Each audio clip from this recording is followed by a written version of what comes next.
Hello guys, good morning. Ang ano natin ngayon, topic ngayon ay tungkol sa politics and religion. Kasi nakikita ko talaga naman guys, so chika-chika lang tayo ha. Nakita ko kasi yung mga balita sa ano ngayon dito sa Pilipinas na yung tungkol kay Kibuloy na ang dami ding mga hinahanap din siya dahil ang dami ding mga akusasyon sa kanya kung ano yung ginagawa niya bilang isang pastor, ano yung mga crimes or mga alam mo yung mga illegal activities sa kanya, pero hindi ko alam kung bakit siya hinahabol ng Kongreso or mga Senate, kung sino mga lawyer dyan na akusahan siya ng kung paano ano. Pero hindi nila iniisip na noong eleksyon, yung election pa like 2 years ago, si BBM at saka si Sara, ay talagang nakikita naman natin na ito lang Protestant at saka si Kibuloy lang talaga ang sumusuporta sa kanila, whereas the other side of the opposition, the party, the opposition party, ang dami mga supporters nila, di ba? Yung mga lahat, kung sino na yung mga pastor, mga hierarchy of the priest, yung mga lahat-lahat na, kung sino yung mga pare, pastor, or kung sino yan, kung ano yung mga religious activities na ginagawa nila, extension for the simbahan, di ba?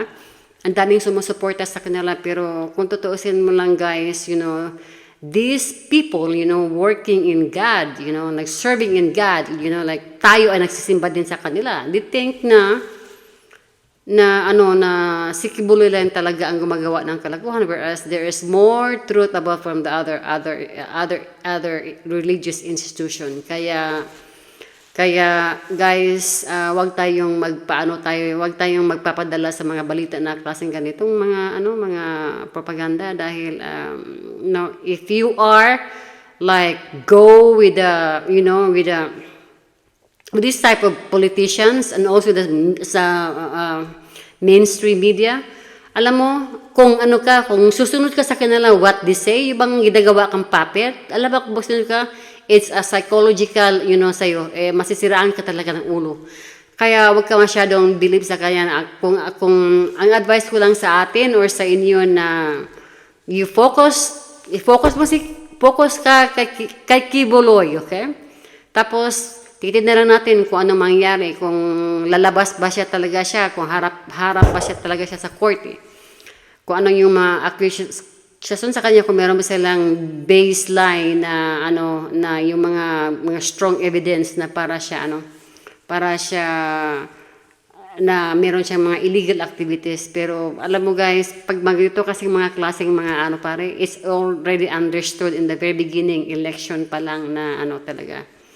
Na may mga pari talaga na, I'm not saying nga si Kibuloy, may mga pari dyan, kahit sa Christian priest or kung mga dyan, may mga pari dyan na talagang binabayaran. Lalo na itong mga, alam mo, sasabihin ko na yung totoo, lalo na dito sa mga opposition, yung mga political left, ang dami nilang mga big agencies na binabayaran ng millions of money para lang mamatili sila sa power. Para meron silang mga group of people na talagang bumubutara sa kanila, pero this is not good. This is like greedy kind of power. Hindi ito magandang hindi ito kailangan ito mag-cut off guys.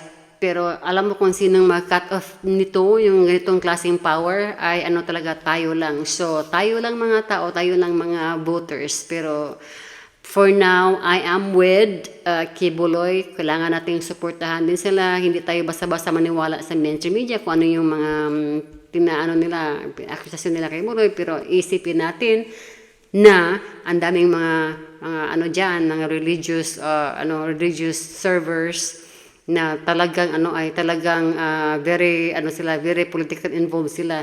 That's because the political left ay talagang binabayaran sila ng pera. Napakalaking halaga guys. Talagang kung na lang isipin na lang natin, they will not give because they have a lot of money. The political left has a lot of money. Sila talaga yung totoo na very corrupt kind of party. Kaya this is the time, hindi lang dito sa Pilipinas, kundi sa ibang bansa, na talaga na I think they are fallout yung party na ganitong mga klaseng political party, parang Parang bumaba na sila dahil they always think about the money and power, and they think about the innovation, modernization, yung para lang sila kumikita ng pera, saka pera ng mga tao ginagamit nila, and they don't think about the people. They think about the people just like niya to serve them. Parang ginagawang taga-serbisyo lang nila na they care about the people, but they never realize na in the long run, magising din ang tao sa mga ginagawa nilang hindi maganda. Kaya ito na ang pagkakataon. Ito na pagkataon na magsama-sama tayong mga Pilipino, magsama-sama. We have to pray. Ang pagsasama is to candlelight and pray lang talaga na mabago na may pagbabagong Pilipinas. Kasi hindi lang ito for the Philippines is the whole world. Kasi yun ang gusto ng Panginoon na may balance. May balance na walang mahirap, walang pobre, pantay lang. Kung meron mang walang mayaman o walang mahirap. Ibang walang mayaman, walang pobre. Kung meron mang mayaman po, hindi naman sobra yung billions, meron silang accumulated billions of dollars. Their lifestyle is really very different and they describe their life, Parang parang they have an allergy with the ordinary people, with the poor people. Parang meron silang ganyan na feelings. Pwede rin isip na they become rich or billionaire because of the effort of the industrious of these ordinary people na work very hard in the ground para umangabi yung buhay nila. So guys, ito na lang ang anuhin natin So we don't trust, we have only trust ourselves, and we only support for a president or a vice president kung if they are for the people, and they are for God, and they are for rally for a prayer, rally for peace, and this is the one that we have to look for. Kasi alam mo, kung magsama talaga ang mga tao, maghihirap ng mga tao, pag nagsasama ito na kasi ang nangyari ngayon they control the society, the whole population of every country, the whole population, they are controlled, they are manipulating them. So ang pagsasama guys, light, sabi ko sa inyo, ang pagsasama, voice out, mga ganito, mga bagay, I think kailangan talagang it has to be happened. Kasi kung magsama-sama ang mga tao na dito, talagang there is a big change, not only in one country, like the whole world. Ito ang hinihintay ng Panginoon Ito ang hinihintay ng Panginoon na this is the revelation, like the people are very important. Hindi lang yung mga tao na nagmagpapakayaman. Hindi lang. Importante din yung mga people. So hanggang dito lang guys. At saka hopefully na video ko ng mga topic ngayon sa Pilipinas. So hanggang dito lang guys. So maraming salamat po. Good night.